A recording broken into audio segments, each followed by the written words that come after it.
السلام علیکم، معلومات ٹی وی میں خوش آمدید ناظرین۔ آج کا پہلا نیوز اپڈیٹ نکل کے آتا ہے چائنا سے، جہاں پر چائنا نے سگنل میسیجنگ ایپ بلاک کر دی ہے۔ ناظرین، سگنل ایک میسیجنگ ایپ ہے جو اینڈ ٹو اینڈ انکرپشن کا استعمال کرتا ہے۔ اس کا مطلب یہ ہے کہ جو میسیج بھی بھیجا جاتا ہے وہ بھیجنے والے اور وصول کرنے والے کے علاوہ سگنل سمیت کوئی نہیں پڑھ سکتا، اور اس کی ڈیمانڈ میں اضافہ اس وقت دیکھنے کو ملا جب واٹس ایپ نے اپنی متنازع پرائیویسی پالیسی کے بارے میں اپڈیٹ دی، جس میں ان کا کہنا تھا کہ اب آپ کا ڈیٹا فیس بک کے ساتھ شیئر کیا جائے گا، جس کے بعد لاکھوں لوگ سگنل کی طرف شفٹ ہوئے، جس پر لوگوں کا یقین تھا کہ یہ سب سے سیف میسیجنگ ایپ ہے۔ لیکن چائنا نے اس پر بھی پابندی لگا دی۔ لیکن اگر یہ اتنا ہی سیف ہے تو چائنا اس کو بلاک کیوں کرے گا؟ ناظرین، چائنا کی حکومت سب کچھ اپنے کنٹرول میں کرنا چاہتی ہے، اور وہ پورے ملک کا نظام اپنے کنٹرول میں چاہتی ہے، اور جو لوگ پرسنل میسیجز بھی بھیجتے ہیں ان پر بھی یہ کنٹرول چاہتے ہیں کہ لوگ کس چیز کے بارے میں کیا رائے رکھتے ہیں، وہ یہ بھی معلوم کرنا چاہتے ہیں۔ ناظرین، میں یہاں پر آپ کو یہ بھی بتا دوں کہ گوگل، فیس بک اور ٹویٹر کے تو سالوں گزر گئے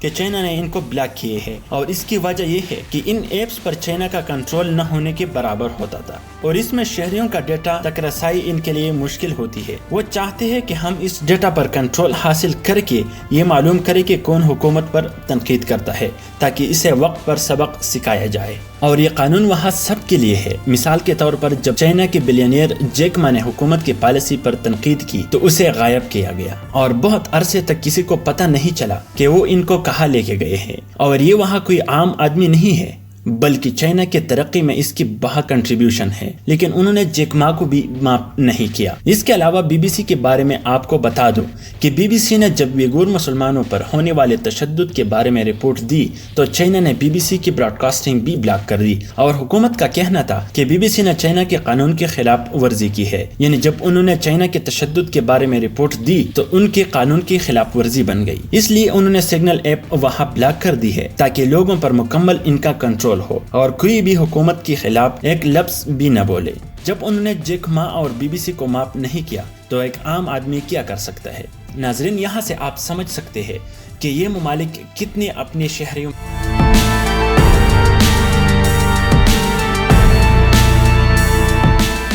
ناظرین، آج کا دوسرا نیوز اپڈیٹ نکل کے آتا ہے امریکہ سے، جہاں پر امریکہ کے خصوصی ایلچی زلمی خلیلزاد روس میں ہونے والے افغان امن عمل کے سمٹ میں شرکت کریں گے اور افغانستان کے مسئلے کے حل کے لیے اپنی کوششیں کریں گے۔ 18 مارچ کو یہ سمٹ منعقد ہوگا، جس میں پاکستان اور چائنا بھی مدعو کیے گئے ہیں، اور اب اپڈیٹس کے مطابق امریکہ کے ایلچی بھی اس میں شرکت کریں گے۔ طالبان کی طرف سے 10 رکنی ٹیم کا اعلان کیا گیا ہے، جس کا امیر ملا برادر آخوند مقرر کیا گیا ہے۔ اس سمٹ میں سب کی یہی کوشش رہے گی کہ دہائیوں سے جاری اس تنازع کو امن میں بدل دیا جائے اور عوام کے لیے اب امن لایا جائے۔ امریکہ کے افواج نکالنے کی ڈیڈ لائن کے لیے اب دن کم رہ گئے ہیں، جو کہ دوحہ معاہدے کے مطابق 1 مئی ہے، جس سے پہلے امریکہ نے اپنے افواج نکالنے ہیں، اور امریکہ اب کوئی راہ نکالنا چاہتی ہے کیونکہ وہ اب بری طرح پھنس گئی ہے۔ ایک طرف انہوں نے معاہدہ سائن کیا ہے اور دوسری طرف وہ اس میں تاخیر کرنا چاہتی ہے، لیکن افغان طالبان اپنے معاہدے پر کمیٹڈ ہے اور وہ اس عمل کو تاخیر سے نہیں کرنا چاہتے، اور غالب گمان یہ ہے کہ اب امریکہ افغان حکومت پر پریشر ڈال رہی ہے،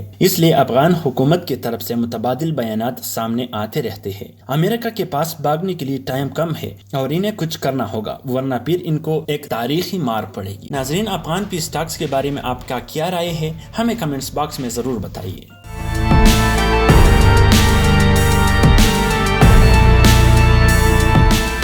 ناظرین، آج کا تیسرا نیوز اپڈیٹ نکل کے آتا ہے سری لنکا سے، جہاں پر ہم نے آپ کو اپڈیٹ دی تھی کہ سری لنکا برقع پہننے پر پابندی لگا دیں گے۔ آج کا اپڈیٹ اس حوالے سے آیا ہے، جس میں سری لنکا کی حکومت کا کہنا ہے کہ اس فیصلے کو عمل میں لانے کے لیے ٹائم لگے گا اور یہ اتنی آسانی سے نہیں ہوگا۔ پاکستان اور مسلم دنیا سے پریشر پڑنے پر انہوں نے یہ بیان دیا ہے، اور امید ہے کہ وہ اس امتیازی پالیسی پر مزید کام نہیں کرے گی، لیکن ان کا کہنا تھا کہ ہم یہ کریں گے۔ لیکن اس کے ساتھ ہی انہوں نے 1000 سے زائد اسلامی مدارس کو بھی بند کرنے کا کہا تھا، جو کہ اسلامی مدارس تھے جن میں اسلامی تعلیم دی جاتی تھی۔ ناظرین، پاکستان کی سفیر نے کہا ہے کہ یہ مسلمانوں کو زخمی کرے گی، اور ملک میں مسلمانوں سمیت غیر ملکی مسلمان بھی اس پر احتجاج کریں گے۔ یونائٹڈ نیشن سے بھی اس پر سٹیٹمنٹس سامنے آیا ہے اور کہا گیا ہے کہ یہ انٹرنیشنل لا کی خلاف ورزی ہے اور یہ مذہبی آزادی کی بھی خلاف ہے، کیونکہ آج کچھ ممالک کو چھوڑ کے باقی سب ہر مذہبی طبقے کو مکمل آزادی دیتے ہیں اور کسی پر اسی طرح کی پابندی نہیں لگاتے، لیکن سری لنکا نے یہ قانون لانے کا فیصلہ کیا ہے۔